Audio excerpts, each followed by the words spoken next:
Hello students, welcome to online class. कल हमने theorem 1 की थी, बेसिक प्रोपोर्शनैलिटी थ्योरम, आधारभूत समानुपातिकता प्रमेय। आज उसका विलोम हम करने जा रहे हैं। तो इसमें क्या है, इसकी जो स्टेटमेंट है वो देखिए आप। यदि एक रेखा किसी त्रिभुज की दो भुजाओं को एक ही अनुपात में विभाजित करे तो वह तीसरी भुजा के समांतर होती है। इसका त्रिभुज देखिए, त्रिभुज है ABC, ठीक है, और इसमें दो भुजाएं हैं AB तथा BC। तो AB और ये AC दो भुजाएं हैं, इसको एक ही अनुपात में विभाजित करती है। ऐसा हमें दिया हुआ है कि अगर AD बटे BD बराबर AE बटे EC हो तो उस दिशा में जो DE लाइन बनती है वह तीसरी भुजा BC के समांतर होती है।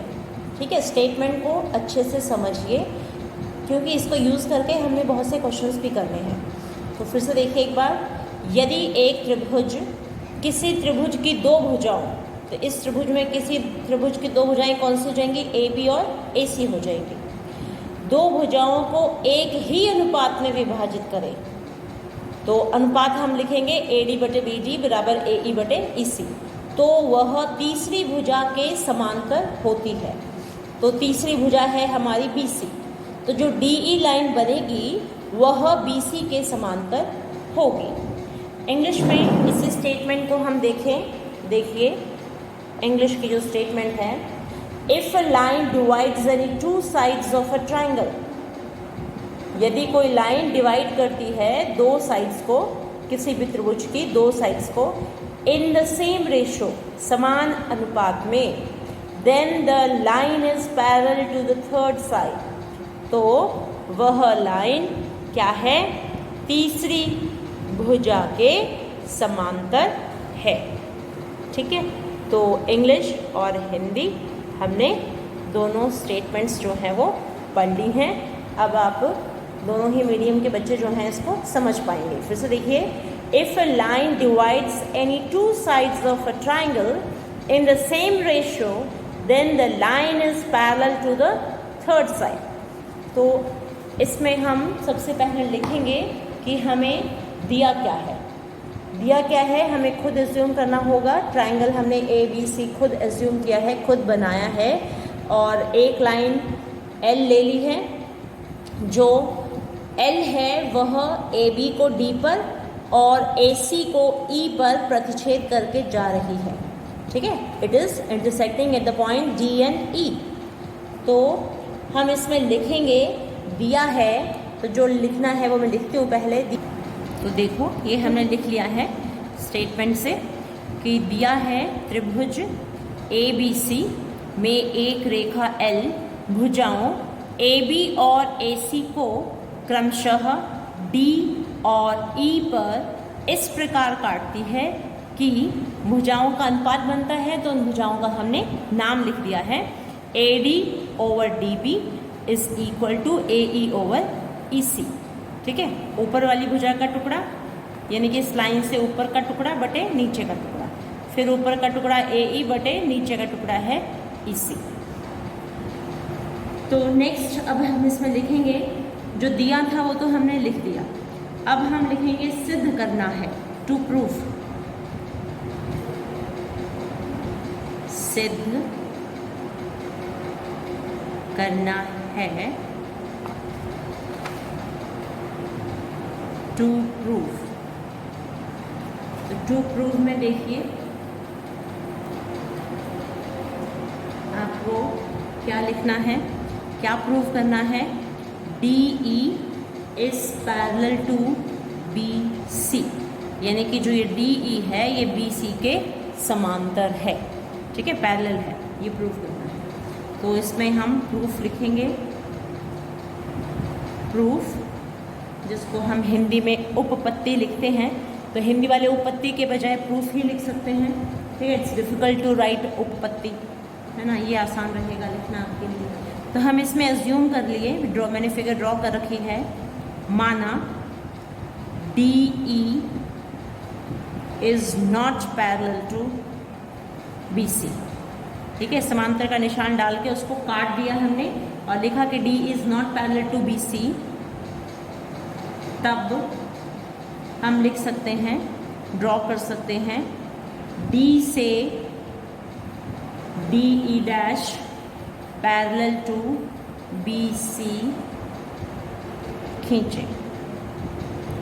ठीक है, तो इसी D से हमने DE डैश खींच दी है जो कि BC के पैरेलल है। अब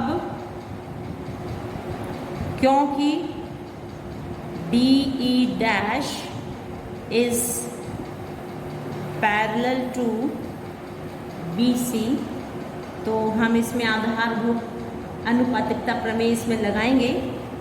AD over DB is equal to AE dash over E dash C, क्योंकि हमने समांतर तो DE डैश को मान लिया है।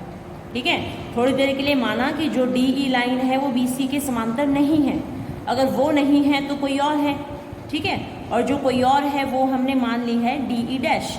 DE dash is parallel to BC, ये हमने मानी हुई है। D से DE डैश समांतर है BC, ये हमने खींची है।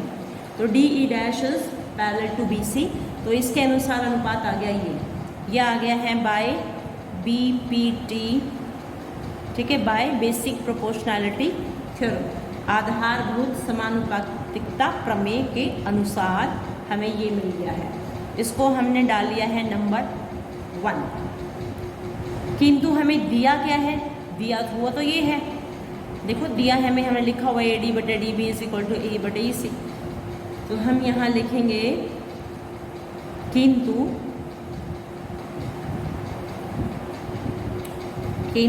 AD बटे DB is equal to AE बटे EC। ठीक है, ये हमें दिया है, जो दिया है उसमें से हमने उसको उतारा है। This is equation number 2। अब 1 और 2 को अब ध्यान से देखें।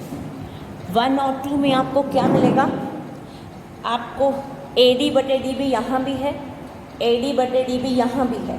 ठीक है, दोनों जगह है, लेकिन जो ये वाली साइड है यहाँ है AE डैश बटे E डैश C, और यहाँ है AE बटे EC, यानी कि दोनों अलग अलग हैं। दोनों अलग हैं तो, लेकिन इनका जो लेफ़्ट साइड है वो सेम है, राइट हैंड जो है वो डिफरेंट है। तो इसके लिए AD बटे DB इसके बराबर है, और यही AD बटे DB AE बटे EC के बराबर है। इसका मतलब ये वाले जो अनुपात हैं ये एक दूसरे के बराबर हैं।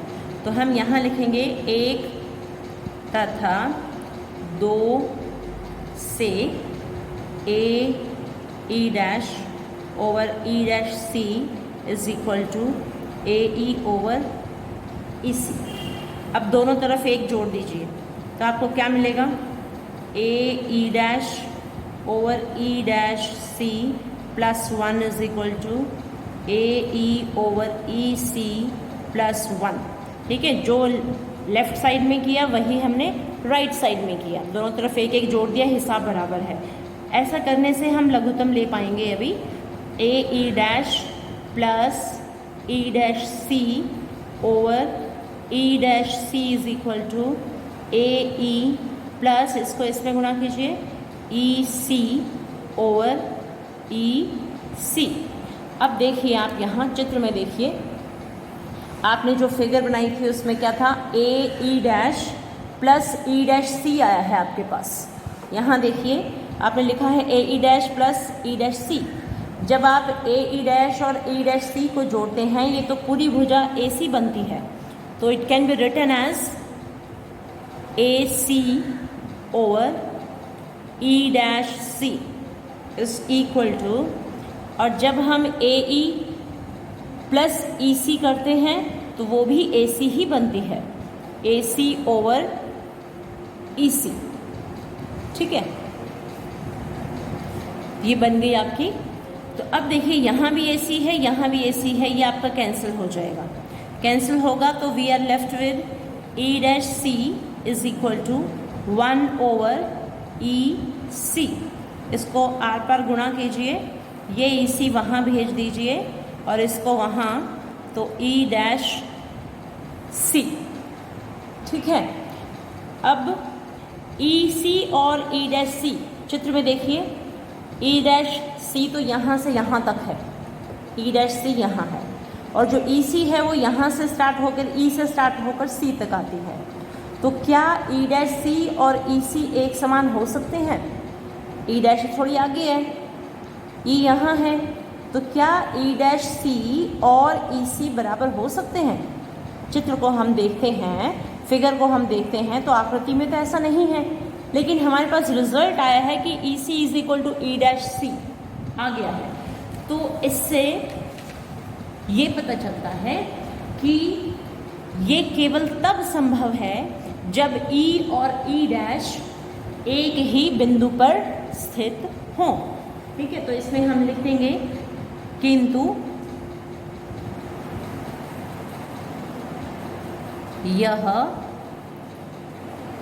केवल तब संभव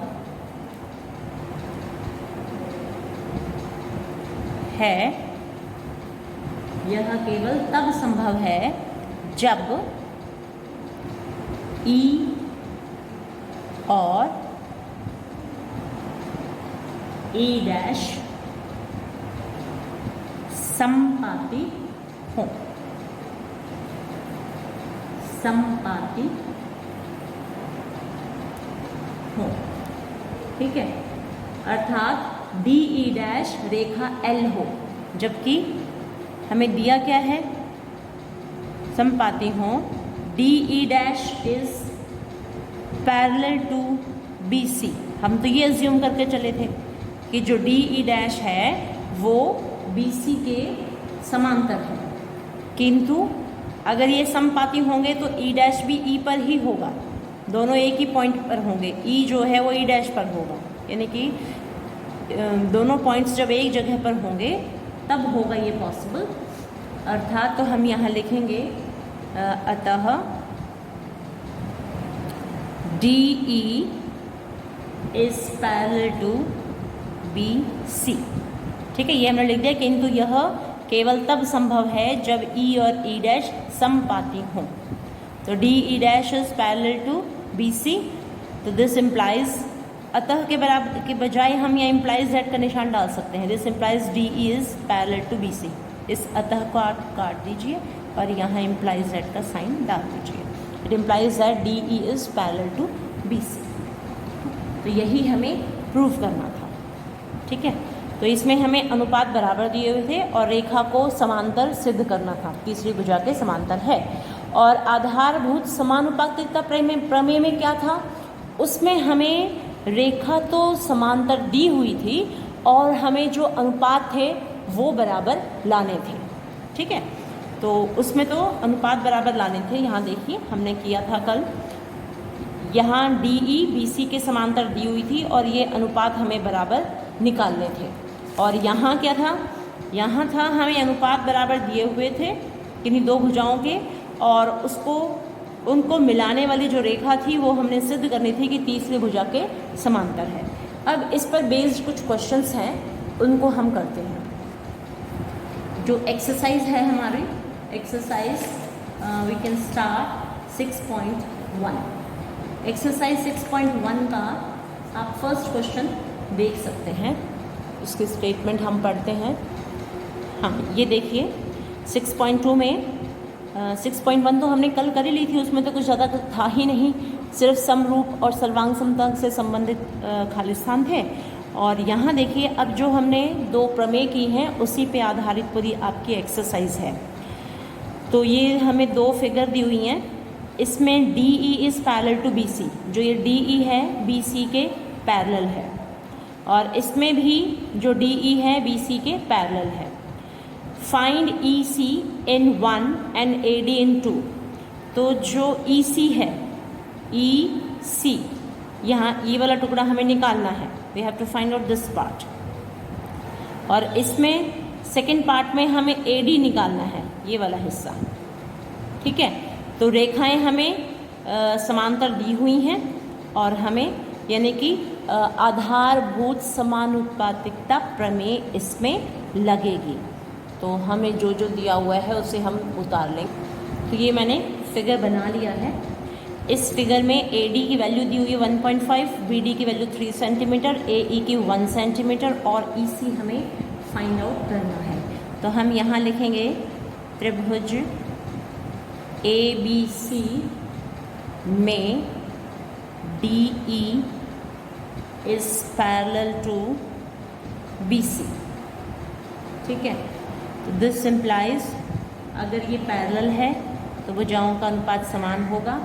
AD over DB is equal to AE over EC। अब AD की वैल्यू पुट करो 1.5, DB की वैल्यू पुट करो 3, AE है 1, EC हमें दी हुई नहीं है, तो EC को हम वहाँ ले जाएंगे, क्रॉस मल्टीप्लाई करो, EC is equal to 1 into इस 3 को यहाँ भेजो, 3 ऊपर गया, क्रॉस मल्टीप्लाई कर दिया, EC को उस साइड भेजा और 1.5 को नीचे ले आए। तो ये आ गया 1 into 3 over 1.5, EC is equal to 3 into, देखो ये 1.5 है, इसका 0 लगा दो, 15 बन जाएगा ये, और ये आ जाएगा आपके पास 30 ओवर 15, 15 1 ज़ा 15, 15 2 ज़ा 30। तो जो EC है वो आपकी 2 सेंटीमीटर आ गई है। EC इज़ 2 सेंटीमीटर, ठीक है। नेक्स्ट, ये आपका पार्ट 1 था। पार्ट 2 फिगर बनाइए आप।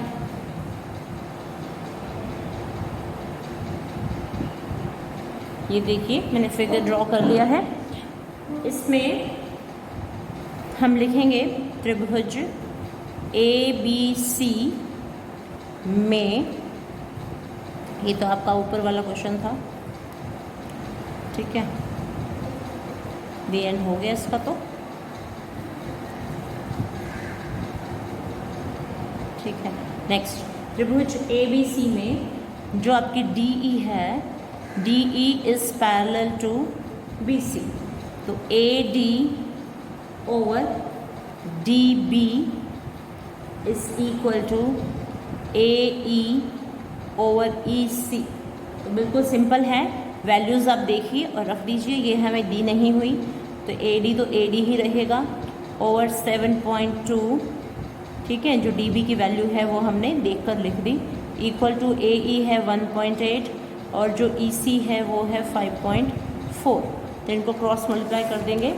क्रॉस मल्टीप्लाई करने पर आपको क्या मिलेगा, AD is equal to 1.8 into जो 7.2 है उसको क्रॉस मल्टीप्लाई करके ऊपर भेजो और नीचे आपका 5.4 है ही, ठीक है। तो सारे डेसिमल्स आप पहले ख़त्म कर दीजिए। 18 इंटू 72 इंटू 72 ओवर 54, यानी कि नीचे का जो डेसिमल है उसके नाम की 0 ऊपर लग गई, ठीक है। और ऊपर यहाँ 0.8 था, यहाँ 0.2 था, तो इसके नाम का डेसिमल और ये दोनों, ठीक है, यहाँ से हटाया, ये 10 लगा दिया, यहाँ से हटाया, ये 10 लगा दिया, तो ये 10 और ये 10 तो कैंसिल हो गया और 1 आ गया आपका।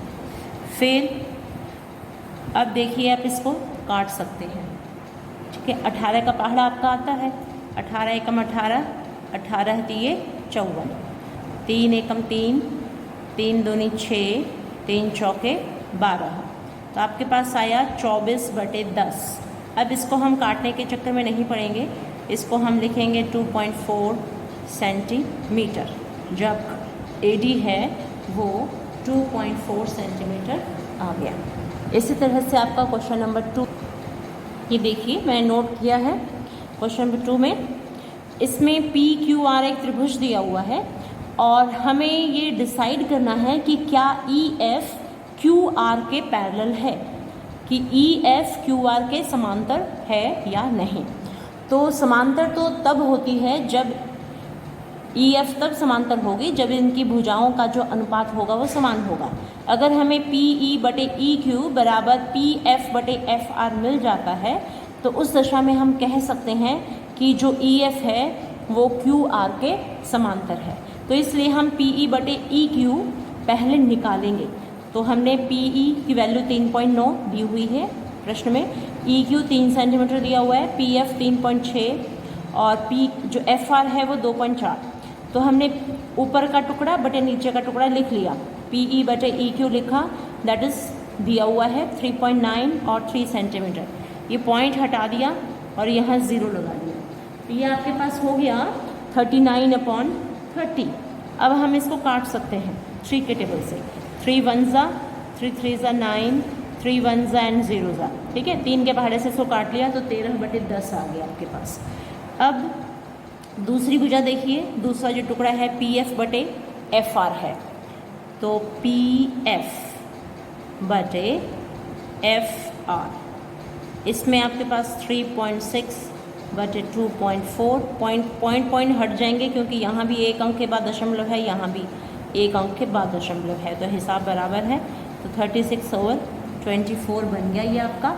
आप इसको 12 के पहाड़े से काट सकते हैं, 12 तिये 36, 12 दूनी 24, 3/2। तो यहाँ हमें क्या प्राप्त हुआ कि जो पी ई बटे ई क्यू है वो पी एफ बटे एफ आर के बराबर नहीं है, ठीक है। तो we find P E over E Q, this implies P E over E Q is not equal to P F बटे एफ आर। यहाँ से हम लिख सकते हैं इसको 1, इसको 2, ठीक है। तो 1 एंड 2, 1 और 2 से क्या हमें मिलता है कि पी ई बटे ई क्यू पी एफ बटे एफ आर के बराबर नहीं है, ठीक है। अगर बराबर नहीं है तो अतः ई एफ क्यू आर के समांतर नहीं है, अतः ई एफ समांतर नहीं है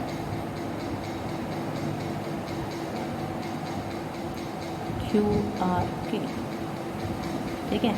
या इसी चीज़ को हम लिख सकते हैं E F is not parallel to Q R, ठीक है। इस तरह से हम लिख सकते हैं इसको। फिर इसी तरह इसका जो सेकंड पार्ट है, सेकंड पार्ट में भी हम लिखें, हमें पी ई और क्यू ई दिया हुआ है, उसको सीधा ही लिख लें हम, P E over Q E की वैल्यू दी हुई है, ओवर तो खैर हमने खुद लिखा है, पी ई बुक में से देख के लिखेंगे 4 सेंटीमीटर है, और जो क्यू ई है वो हमें दी हुई है 4.5, ठीक है। तो ये मैंने देख के लिख लिया है बुक से। पॉइंट ख़त्म करो और 0 लगाओ ऊपर, पॉइंट ख़त्म होएगा तो 0 40 आ गया, 40/45 बन गया अभी आपका। तो इसको 5 के टेबल से आप काट सकते हैं, 5 8 ज़ा 40, 5 9 ज़ा 45। अब जो दूसरा इसका दिया हुआ है वो P F over R F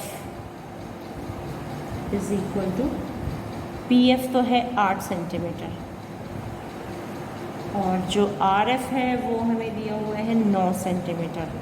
देखिए पी ई बटे क्यू ई, ये काटने पे 8/9 प्राप्त हुआ, और पी एफ बटे आर एफ जो है वो 8/9 आ ही गया, कुछ करना ही नहीं पड़ा हमें, है ना। तो 1 तथा 2 से क्या क्लियर हुआ, ये चीज़ क्लियर हो गई कि क्योंकि दोनों बराबर हैं, 1 तथा 2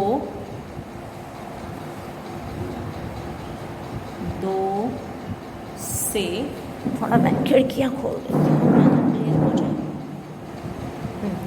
1 तथा 2 से हमें क्या प्राप्त हुआ,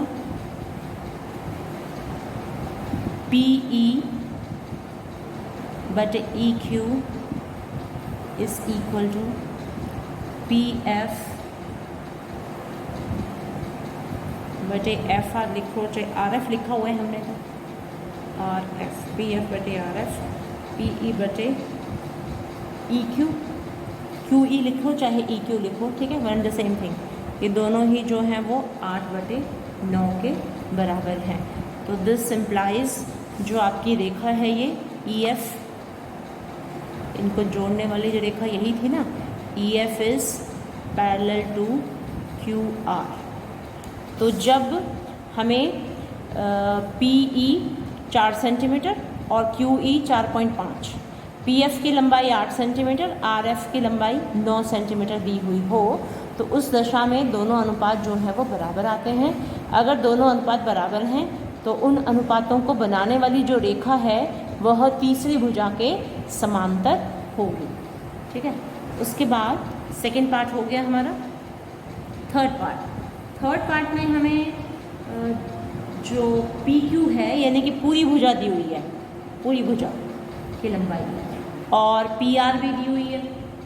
फिर हमें दी जो पी क्यू है, लिख देती हूँ मैं यहाँ पे, पी क्यू की वैल्यू है 1.28 सेंटीमीटर, और जो पी आर है पूरी भुजा लंबी की लंबी, वो हमें दी हुई है 2.56 सेंटीमीटर, ठीक है।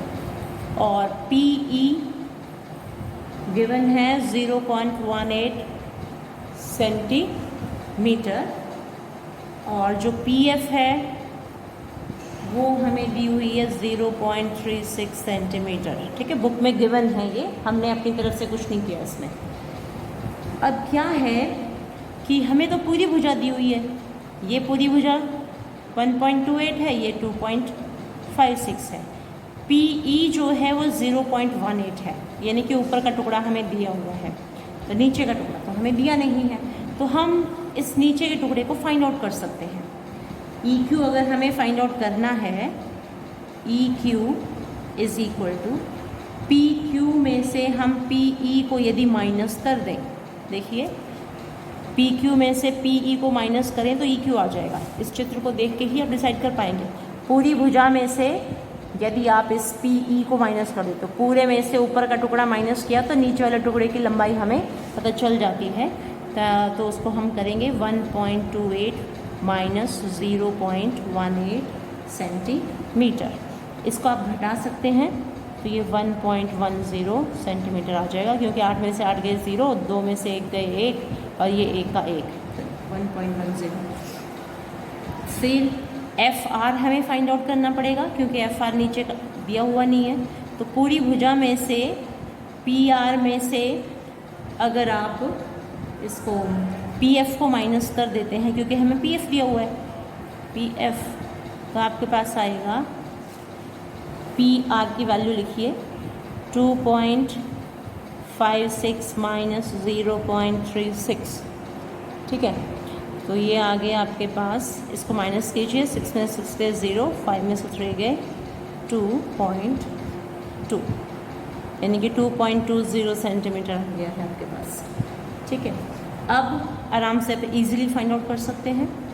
पी ई यानी कि ऊपर वाला टुकड़ा बटे नीचे वाला टुकड़ा E Q is equal to 0.18 over 1.10 is equal to, decimal ख़त्म कर दो, पॉइंट के बाद 2 नंबर हैं आपके पास, यहाँ भी पॉइंट के बाद 2 नंबर हैं, तो डिलीट हो ही गया, आपके पास आ गया 18/110, ठीक है। तो 18/110 आ गया है। क्यों आया है ऐसे? क्योंकि पॉइंट के बाद 2 नंबर थे तो 2 0 लग जाएंगे, यानी कि 100 नीचे आ गया। यहाँ भी पॉइंट के बाद 2 नंबर थे तो 100 ऊपर गुणा हो गया, तो 100 कट जाएंगे, 18/110 ही आएगा आपके पास। अब आप इसको काट लीजिए, 2 के भाड़े से 2 निम्मे, 2 पंजे 10 और 2 पंजे 10, तो 9/55 आएगा आपके पास। फिर पी एफ भुजा का ऊपर वाला टुकड़ा बटे नीचे वाला टुकड़ा है आपका एफ आर। लंबाइयाँ सारी पड़ी हैं, पी एफ को आप देख कर लिख लीजिए, दिस इज़ 0.36, और जो एफ आर है वो हम फाइंड आउट कर चुके हैं 2.20।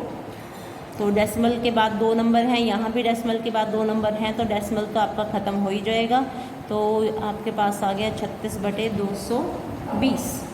तो 36/220 को आप काट लीजिए, 4 के बाहर से कट जाएगा, 4 में 36, 4 पंजे 20 और 4 पंजे 20, 9/55, 9/55 आ गया।